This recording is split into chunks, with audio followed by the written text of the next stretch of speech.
Hello दोस्तों, स्वागत है आपका हमारे YouTube चैनल पर।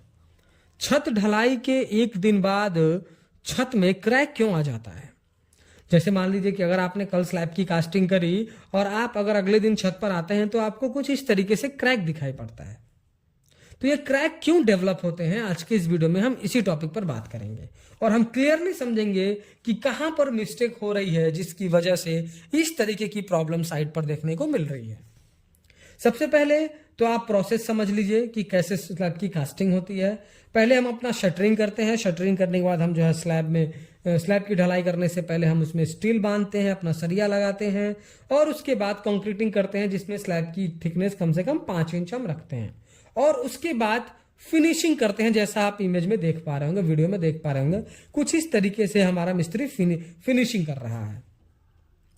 अब मिस्टेक यही हो गई है, अगर आप ऊपरी सतह की फिनिशिंग करते समय जो हमारी करनी होती है, जिसको ट्रॉवेल भी बोला जाता है इंग्लिश में, अगर वो आप चलाएंगे, जैसे यहां पर आप देख सकते हैं कि ये फंटे की हेल्प से उसको बराबर कर रहे हैं, ये सही तरीका है। लेकिन जो करनी यूज करते हैं, करनी में क्या है कि हम कंक्रीट को दबाते हैं और सीमेंट की स्लरी को ऊपर लेकर के आ जाते हैं।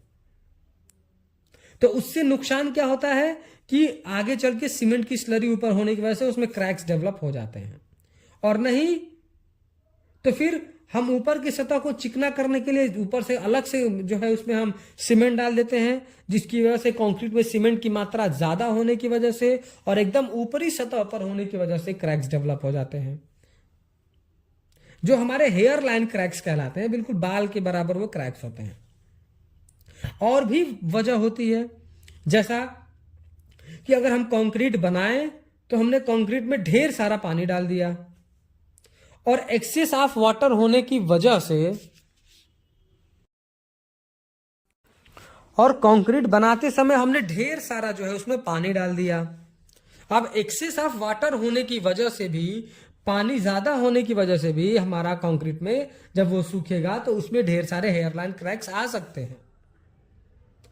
अब देखिए, हम जब भी कंक्रीट में पानी डालें तो हम ये कोशिश करें कि हमारा कंक्रीट हो ज्यादा ड्राई हो, बहुत पानी ना हो। स्लम्प उसका 80 से 100 आना चाहिए स्लम्प टेस्ट, उससे ज्यादा होगा तो फिर आपको दिक्कत होगी। तो एक्सेस ऑफ वाटर एक मेजर फैक्टर प्ले करता है हमारे कंक्रीट में, जो है पानी ज्यादा होने की वजह से उसमें क्रैक्स डेवलप हो जाते हैं।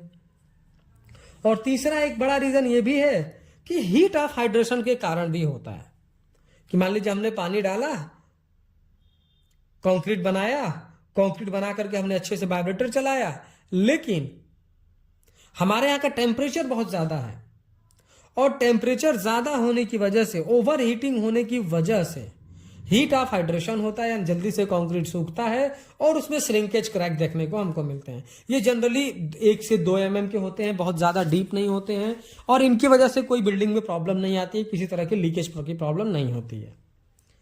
तो अब क्या है कि मान लीजिए हम टेम्परेचर फील कर रहे हैं 22, 32, 35, लेकिन जो हमने अप्लायंसेज यूज करे हैं, जो हमने शटरिंग यूज करा है, MS का प्लेट यूज करा है, वो ज्यादा देर से हीट में है, हमने सरिया यूज करा है, तो उसकी वजह से, हीटनेस की वजह से भी हमारे कंक्रीट में श्रिंकेज क्रैक्स देखने को मिलते हैं। और ये क्रैक जनरली, इसको हम हेयर लाइन क्रैक्स बोलते हैं, श्रिंकेज क्रैक्स बोलते हैं। ये ऐसे नहीं होते हैं कि आपके स्ट्रक्चर को नुकसान पहुंचा देंगे। अगर मान लीजिए आप छत पर आज गए और आपको हल्का फुल्का क्रैक देखने को मिल रहा है, अगर ये श्रिंकेज क्रैक्स है, आपने कंक्रीट अच्छा बनाया, आपने अलग से ऊपर से सीमेंट भी नहीं डलवाया है, फिर भी अगर क्रैक्स आए, उसका मतलब है कि आपके वहां हीट ज्यादा है, और हीट ज्यादा है तो फिर उसके लिए आप क्या करिए, चारों तरफ से आप पॉन्डिंग करिए, यानी बड़े बड़े आपके जो बड़े स्लैब है उसको छोटे छोटे हिस्सों में बांटिए और हिस्सों में बांटने के बाद उसमें आप पानी भर दीजिए, क्यूरिंग करिए, तो ये खत्म हो जाते हैं।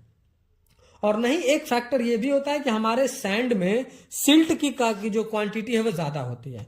सिल्ट कैसे समझिए आप, कि आप कोई सीमेंट खरीद, आप कोई बालू खरीद रहे हैं तो उसमें सफेद सफेद जो चमकीला होता है, अगर वो ज्यादा है, यानी सिल्ट ज्यादा है, तो उसकी वजह से भी सिल्ट हमारा जो है बॉन्ड नहीं बना पाता है सीमेंट में, तो इसकी वजह से हमारा कंक्रीट वीक होता है, तो उसमें भी जो है हमारे क्रैक्स देखने को मिलते हैं। लेकिन अगर आप अपने स्लैब पे अगले दिन जा रहे हैं और आपको क्रैक 5 mm से भी ज्यादा बड़ा दिख रहा है, तो इसका मतलब यह है कि आपने बड़ा नुकसान कर दिया है। ये सेटलमेंट क्रैक हम इसको बोलते हैं।